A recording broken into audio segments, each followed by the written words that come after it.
The fame and the glory you have been seeing in the life of NCC cadets is the iceberg you see from the top.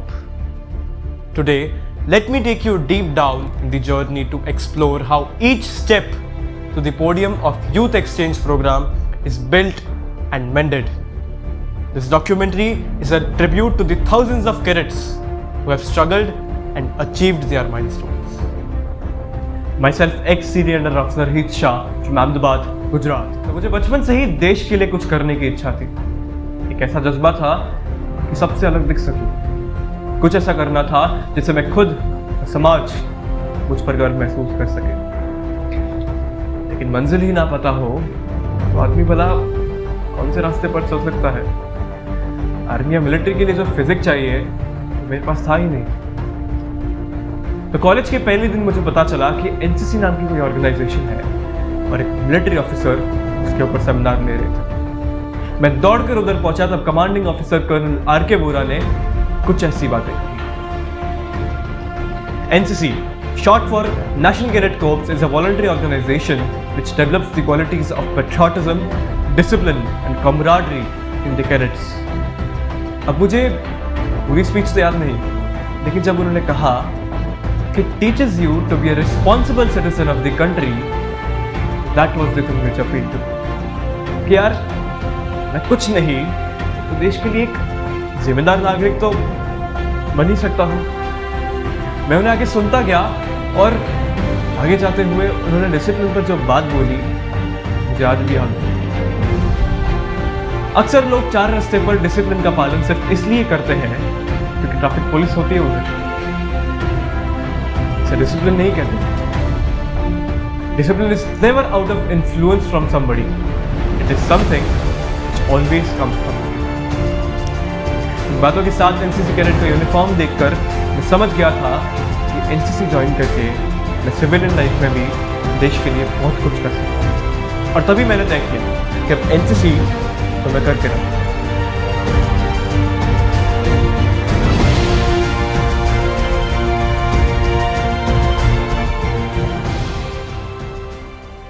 लेकिन फिर पता चला कि selection के लिए एक फिजिकल टेस्ट से गुजरना पड़ेगा.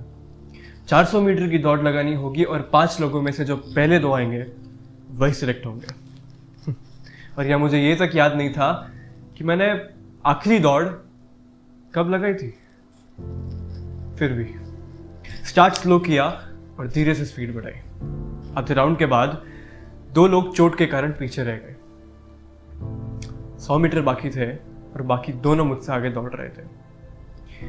शरीर में ना बची थी जान, लेकिन सिलेक्ट होने का कर लिया था ठान. इसलिए जोरदार स्प्रिंट लगाई, फिनिश लाइन को टच किया और हाफ कर नीचे गिर गया.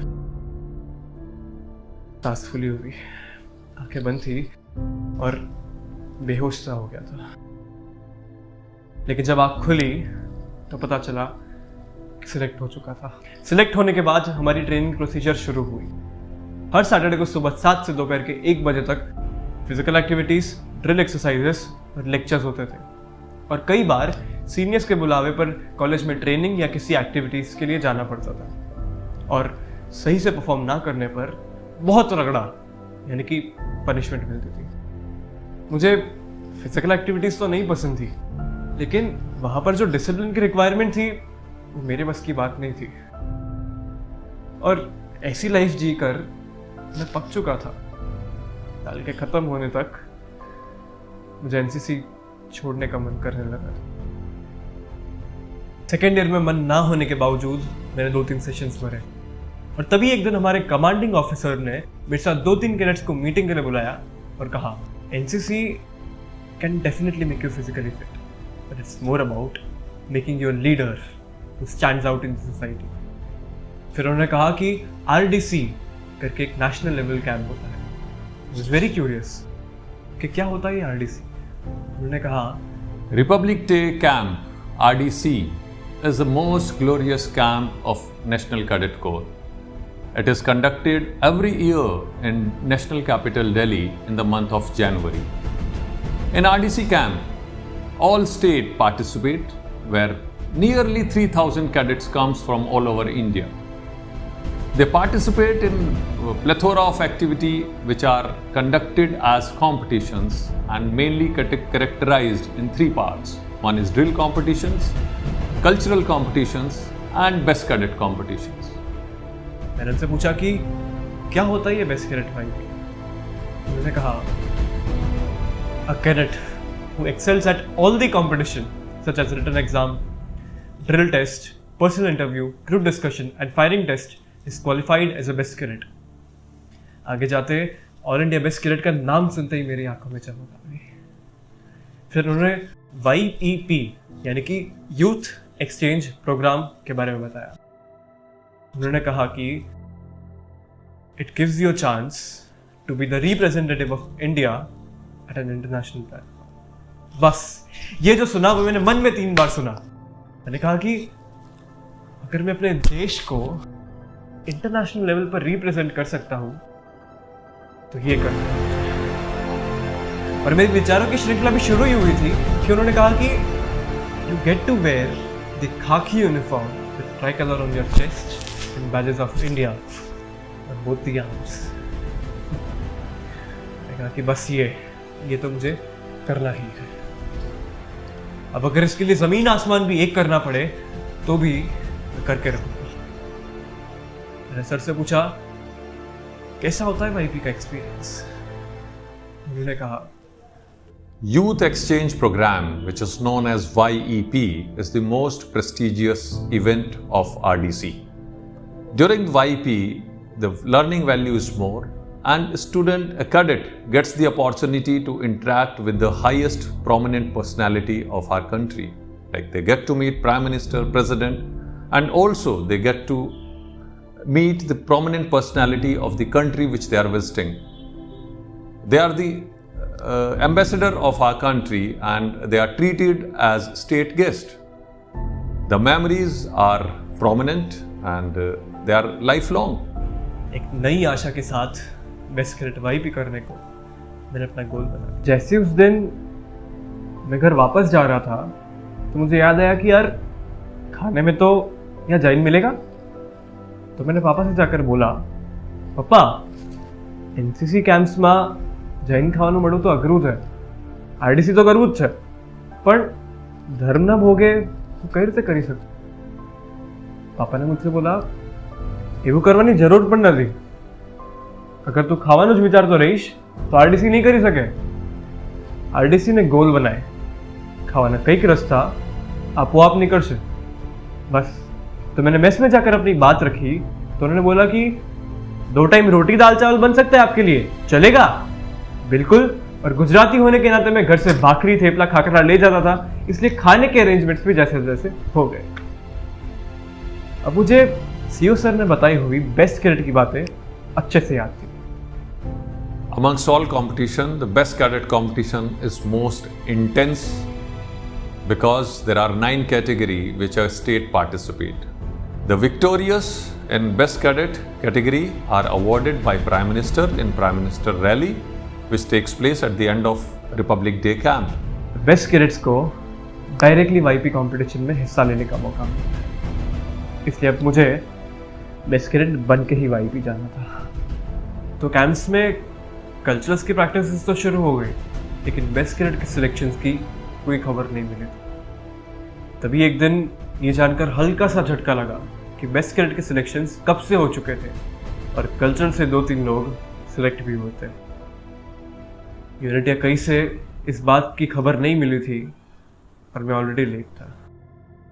थोड़ी घबराहट के साथ मैं जब सर के पास गया तो उन्होंने मुझे डायरेक्टली कह दिया, तुझे देखकर जरा भी नहीं लगता कि तू बेस्ट कैडेट के लायक है। बेस्ट कैडेट के सपने महीनों से देखे थे, तो इतनी आसानी से तो हार ना मानता मैं। इसलिए मैंने बहुत रिक्वेस्ट की और हमारे एनो सर और CO सर के रिक्वेस्ट के कारण उन्होंने मेरा इंटरव्यू लिया और अगले ही दिन फायरिंग टेस्ट के लिए ले गए। लेक्चर्स ना अटेंड करने की वजह से मैं रेंज ड्रिल या फायरिंग पोजीशन से बिल्कुल वाकिफ नहीं था और मेरे फायरिंग के दोनों अटेम्प्ट्स लगभग वॉश आउट हो गए। मेरी परफॉर्मेंस, इनडिसिप्लिन, ऊपर से इर्रेगुलर कैडेट के इंप्रेशन को नजर में रखते हुए ऑफिसर ने मुझे बहुत डांटा। सर ने तो मुझे सीख देने के लिए डांटा था, लेकिन ये देखकर बाकी सभी लोगों ने मेरी बहुत मजाक उड़ाई और ये बात मेरे यूनिट हेडक्वार्टर्स हर जगह फैल गई। तो उसके बाद भी मेरे पास लेक्चर्स अटेंड करने का मौका था शायद, लेकिन इतने सारे लोगों से बार बार मजाक सहन करने की शक्ति नहीं थी मेरे में, और इसीलिए मेरा बेस्ट कैडेट बन के वाईपी जाने का सपना उस ह्यूमिलिएशन के नीचे दब चुका था। एक मोमेंट पर लगने लगा कि जिस सपने को लेकर मैं आया था वो सपना ही अधूरा रह गया, तो मतलब ही क्या।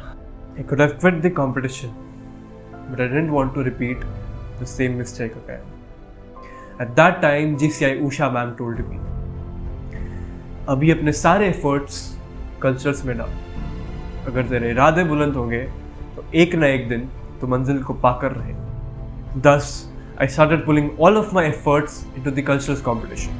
With each passing day, my efforts brought an improvement in my performance, and I got to know my capabilities in a better way. I received a constant appraisal from everybody, and with the help of my instructors, a few companions, GCI Usha ma'am and Colonel Avesh sir, I had regained all of my confidence. And then there was a day when I got to know about the flag area briefing competition. And mostly, the best cadets are opted for the briefing. This immediately ignited a spirit in me, as it could be a chance to enter the best cadet competition again. As soon as I got this speech, I started preparing for it, burning the midnight oil. On the day of audition, we had to verbalize a speech in front of the brigadier sir. After listening to my speech, I was called upon and asked by one of the officers, "Are you in the best cadet competition?" To which I denied, and they recommended my name for the best cadet competition. This was a boosting moment for me, and I learned that a strong desire with consistent efforts to achieve something is a universal key to success. And इसी का ही था कि मुझे पता चला कि अहमदाबाद का best cadet already select हो चुका था।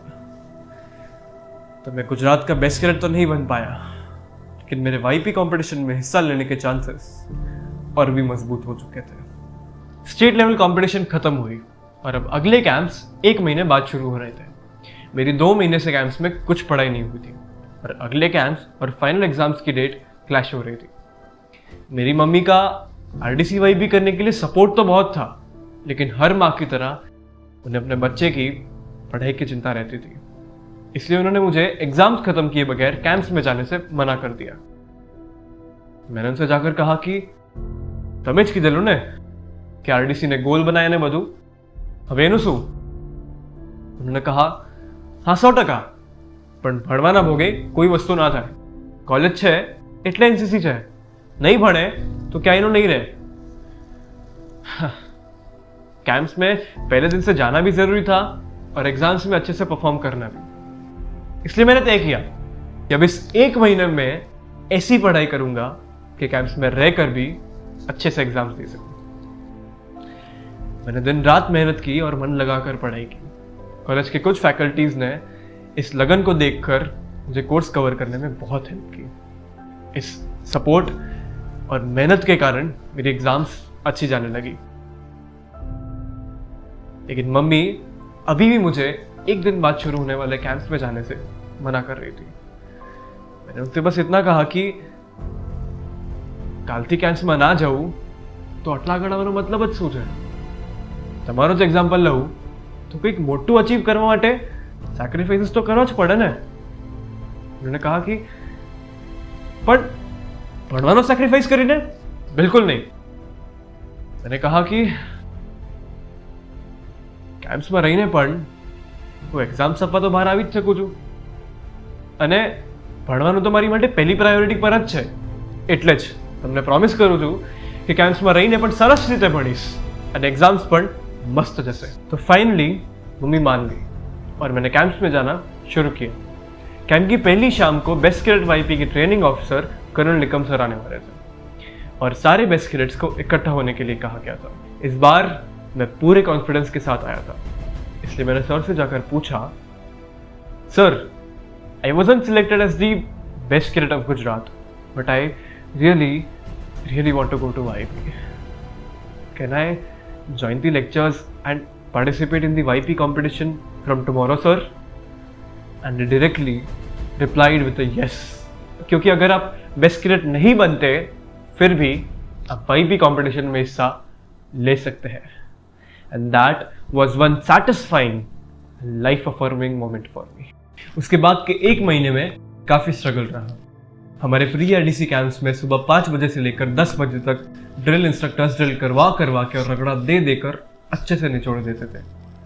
फिर लंच ब्रेक ना मिले तब तक हमारी कल्चरल्स की प्रैक्टिस चलती और दोपहर के 2 बजे से लेकर 5 बजे तक BCYP के लेक्चर्स, ग्रुप डिस्कशन और कई बार रिटर्न टेस्ट भी होती थी. मुझे आज भी वो दिन याद है जब निकम सर ने हर वो कैडेट जो लेक्चरेट के लिए दिए गए विषय पर अच्छे से ना बोल पाए उन्हें सीधा कंपटीशन से बाहर निकाल दिया था. Luckily enough I wasn't one of them. Dinner के बाद जो कल्चर्स की प्रैक्टिस शुरू होती थी वो रात को 12 से 1 बजे तक चलती थी. पूरा दिन खत्म होने के बाद जब मैं रूम पर वापस आता था तो अक्सर YP के लिए पढ़ते पढ़ते ही थकान के मारे सो जाता था. लेकिन फिर सुबह जब हम ड्रिल ग्राउंड में खड़े होते थे तो मैं वो हर प्लेन को देखकर बोलता, भाई इसी प्लेन में बैठकर YP. और शायद इसी पागलपन और मेहनत के कारण मैं गुजरात के 17 YP कॉम्पिटिटर्स में सिलेक्ट हो गया. और अब फाइनल कंपटीशन दिल्ली में होने वाली थी. 29 दिसंबर को पूरी गुजरात कंटिजेंट दिल्ली के लिए निकल गई और तब से शुरू हुआ RDC का सफर. वहां का हर दिन था नए चैलेंजेस और लेसन से भरपूर. लेकिन वो सफर यादगार जरूर. तो तापमान जब रहता 0 से 5 डिग्री के आसपास, 5 बजे से अधिक सोना बन के रह जाता सबके लिए ख्वाब. तो घड़ी में बजते ही 5 खुल जाती सबकी आंख. सख्त डिसिप्लिन में रहना, बड़ी पैर में ही चलना, यही था हमारा नया टास्क. जैन खाना मिलने में थी बहुत कठिनाई है, इसलिए घर के नाश्ते पर निकल गया पूरा महीना. चले बात RDC ने गोल बनाया. शुरुआत के दिनों में ली गई रिटर्न टेस्ट अच्छी गई. कुछ दिनों में YP की बाकी सारी कॉम्पिटिशन्स भी हो गई और तब से शुरू हुआ रिजल्ट्स का बेसब्री से इंतजार. लेकिन गुजरात के हर एक कैडेट का सीना गर्व से फूला जब हमारे कल्चर्स ने कमाई ऑल इंडिया नंबर 2 की पोजीशन. वो भी क्या दिन थे जब दूसरे राज्यों के कैडेट से मिलना, उनसे बातें करके नए दोस्त बनाकर हम यूनिटी इन डाइवर्सिटी को खरे अर्थ में समझते थे. RDC के वो दिन आज भी याद है अच्छे से, जब हमें मौका मिला था सारे defence chiefs, DG NCC, prime ministers या प्रेसिडेंट्स हाउस जाने का. हम में से कुछ लोग 26 जनवरी को राजपथ पर चले, कुछ लोग प्राइम मिनिस्टर्स रैली का हिस्सा बने तो कुछ लोगों ने प्रधानमंत्री को गार्ड ऑफ ऑनर दिया. कुछ लोग सेंट्रल कल्चरल्स का हिस्सा बने तो कुछ लोग ऑल इंडिया बेस्ट कैडेट या all India master of ceremony बने. और बस अपना बेस्ट देना, यही था हर RDC कैडेट का एकमात्र लक्ष्य. वहां का हर दिन था नए चैलेंजेस और लेसन से भरपूर. लेकिन वो RDC का सफर था यादगार जरूर. हमारे जिंदगी के कुछ बेहतरीन और कठिन दिन मैंने उस कैंप में गुजारे. लेकिन मुझे और भी आगे जाना था. मैं तो मंजिल तक पहुंच गया था, लेकिन मंजिल ने अपने दरवाजे अभी तक नहीं खोले थे. YP के रिजल्ट्स का इंतजार दिन भर दिन बढ़ता ही गया. कुछ महीनों के बाद एक दिन मेरे WhatsApp पर एक list I, nominated cadets from Gujarat for YP 2019. उसमें मेरा सबसे पहला. उस वक्त मैं ऐसा उछला कूदा चिल्लाया कि पूरी सोसाइटी को खबर मिल गई कि हीथ के घर पर कुछ तो हुआ है. I felt that all the struggle, efforts, challenges, pain, sorrow, happiness, everything was worth it, क्योंकि देश के लिए कुछ करने की बारी अब आ चुकी है।